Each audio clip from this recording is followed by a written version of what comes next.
Hi everyone, welcome back to my channel Commerce and Management Studies. First of all, thank you all so much. The channel has crossed 1000 subscribers. That's a big number and I'm really happy. Alright, so in the today's video, I'm going to start with the theory of bureaucratic theory of management. As you all know, हम एक playlist कर रहे हैं on the principles of management, जहाँ पे मैंने various topics explain किए हैं and now we have started with the theories of management. मैंने आपको बताया था कि theories of management को अलग अलग parts में divide किया जा सकता है. मतलब ये theories जिस टाइम पे आई या जिस तरीके की अप्रोच लेके आई उसके बेसिस पे हमने डिफरेंट कैटेगरीज बना रखी हैं थ्योरीज़ की. First was classical theories. Classical theories ये थ्योरीज़ हैं, ये बिल्कुल एम्पेरिकल थ्योरीज़ हैं. फर्स्ट टाइम बनी थी ये थ्योरीज़, पहली बार किसी ने मैनेजमेंट को as a subject of knowledge देखा था, इसलिए इन्हें क्लासिकल थ्योरीज़ कहते हैं. क्लासिकल थ्योरीज़ के बाद आई नियो क्लासिकल थ्योरीज़. ये भी क्लासिकल थ्योरीज़ ही हैं. They were also one of their kind, but ये थोड़ा सा न्यू अप्रोच लेके आई थी जिसे हम ह्यूमन एलिमेंट अप्रोच कहते हैं. वो होती है नियो क्लासिकल थ्योरीज़. और नियो क्लासिकल थ्योरीज़ के बाद आनी स्टार्ट हुई मॉडर्न थ्योरीज़. मॉडर्न थ्योरीज़ को हम दो पार्ट्स में डिवाइड करते हैं, system theories and contingency theories. Right, in the today's video I am going to start with the third classical theory. Right, classical theories के अंदर तीन थ्योरीज़ हैं जो हम मेजरली पढ़ते हैं. F.W. टेलर की साइंटिफिक थ्योरी, हेनरी फ्योल की एडमिनिस्ट्रेटिव थ्योरी, और अब हम पढ़ने वाले हैं मैक्स वीबर की bureaucratic theory. Let me tell you, bureaucratic theory scientific और एडमिनिस्ट्रेटिव थ्योरी से पहले आई थी. So what is this bureaucracy? First of all, I mean all of you must have heard the word bureaucracy. Generally हम government organisations को bureaucratic organisations कहते हैं. Generally इस word को नेगेटिवली लिया जाता है as a word bureaucratic.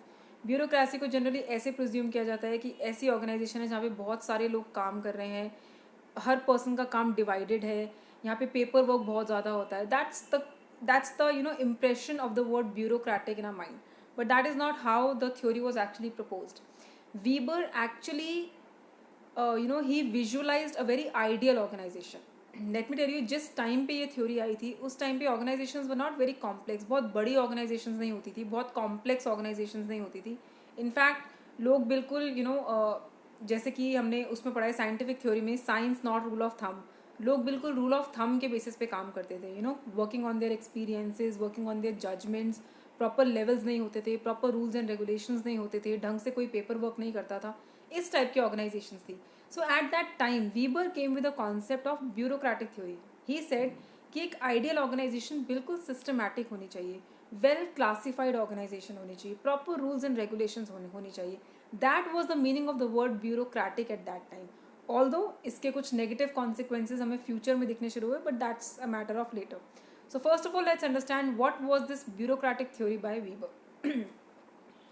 So bureaucracy का मतलब होता है किसी भी काम को बहुत ही एफिशिएंट और रैशनल तरीके से करना, जिसमें ह्यूमन एक्टिविटी, जितने भी लोग काम कर रहे हैं बहुत ही ऑर्गेनाइज तरीके से काम कर रहे हैं. आपके सारे सिस्टमैटिक प्रोसेसेस हैं, हायरार्कीज़ हैं. हायरार्कीज़ मतलब बहुत लेवल्स ऑफ ऑर्गेनाइजेशंस हैं, ताकि आपका हर काम प्रॉपर तरीके से मैक्सिमम एफिशिएंसी से हो. And very important, to eliminate favouritism. जैसे हमें पता है कि पहले के टाइम पे जॉब्स वगैरह आपकी टेक्निकल कॉम्पिटेंसेस के बेसिस पे नहीं, बल्कि आपकी approach, on those basis generally jobs provide की जाती थी. But वीबर said it should not be like that. You should eliminate complete, these things should be completely eliminated from the organisations, और बहुत ही सिस्टमैटिक और वेल ऑर्गेनाइज ऑर्गेनाइजेशंस होनी चाहिए. That was the concept of bureaucratic theory. Right, so basically ये theory दो main चीज़ों पे focus करती है. First of all, developing hierarchical system which I explain later, और proper procedures, methods and rules and regulations होनी चाहिए कोई भी बिजनेस का काम करना है या कोई भी ट्रांजैक्शंस करनी है. सो these are the following features of bureaucracy, of the bureaucratic theory. Number one, division of work, rules and regulations, hierarchy of authority, technical competence, record keeping and impersonal relationship. So let's understand them one by one. सबसे पहले आता है hierarchy of authority. So वीबर said आपके organisation में proper levels defined होने चाहिए. Who is the manager, who is the boss, who is the supervisor, who is working below which person. Her person को ये पता होना चाहिए कि वो किसको रिपोर्ट कर रहा है. हर पर्सन को एग्जैक्टली पता होना चाहिए कि उसकी अथॉरिटी कहाँ तक डिफाइंड है. So that is the concept of hierarchy of authority which वीबर came at very very early stages. इसके बाद तो बहुत सारी थ्योरीज आ चुकी थी कि हायरार्की, लेवल, स्केलर चेंज जैसे कॉन्सेप्ट्स थे, but this was first of a kind. So hierarchy of authority properly आपकी ऑर्गेनाइजेशन में वेल एस्टैब्लिश्ड होनी चाहिए. Right, second, division of work. काम को प्रॉपर तरीके से डिवाइड किया जाए. हर एम्प्लॉय, हर वर्कर को ये पता होना चाहिए कि उसका कितना काम है. What is the level of work expected from that person? From where does my task start and from where until where it will stop? So that's called the concept of division of work. Then rules and regulations, proper detailed or rigorous rules and regulations होने चाहिए. Discipline is very very important in the organizations. All the procedures properly laid down, properly written होने चाहिए so that आपका task अच्छे से perform किया जा सके. That's the concept of rules and regulations. Then technical competences, selecting and promoting the people on the basis of their technical competences and not because of favoritism. ठीक है. और आपको ऑर्गेनाइजेशन में स्पेशल ट्रेनिंग्स भी provide करनी चाहिए so that people can grow in their careers. So technical competence. And then comes record keeping. कोई भी आप डिसीजन ले रहे हो, कोई भी ऑर्गेनाइजेशन में कोई भी काम हो रहा है, everything has to be recorded. All the documents have to be preserve. Let me tell you again, let me remind you again, ये क्लासिकल थ्योरी है. It came way before in the time of 1800s. जिस time पे लोग paper work नहीं करते थे, organisations बिल्कुल rule of thumb पे चलती थी, वेल एस्टैब्लिश ऑर्गेनाइजेशंस नहीं होती थी. So at that time Weber actually picturised a very ideal organisation कि एक आइडियल ऑर्गेनाइजेशन कैसा होना चाहिए. So on that basis he gave this concept of bureaucratic theory. And impersonal relationships. He said organisation में relationships बिल्कुल impersonal और formal relationships होने चाहिए ताकि हर पर्सन की डीलिंग्स बिल्कुल फेयर हों, फॉर्मल हो. किसी को भी ऐसा नहीं लगना चाहिए कि उसके साथ बायसनेस हो रही है and all those things. So there should be complete impersonal and formal relationships in the organisation. So conclusion क्या था? Weber he actually visualise an ideal pattern of the organisation. आज के ज़माने में भी ऐसी ऑर्गेनाइजेशन में डिग्री ऑफ ब्यूरोक्रेसी देखी जाती है, कितनी ज़्यादा ब्यूरोक्रेसी है या कितनी कम ब्यूरोक्रेसी है, but bureaucracy is something which is visible in every organisation. ठीक है. तो उसका जो इनका मॉडल था वीबर का, it has contributed to organisational thinking. Weber's model has actually led people to think how should an organisation work at the time when the organizations were not working in such a systematic way. So that's the conclusion of Weber's bureaucratic theory.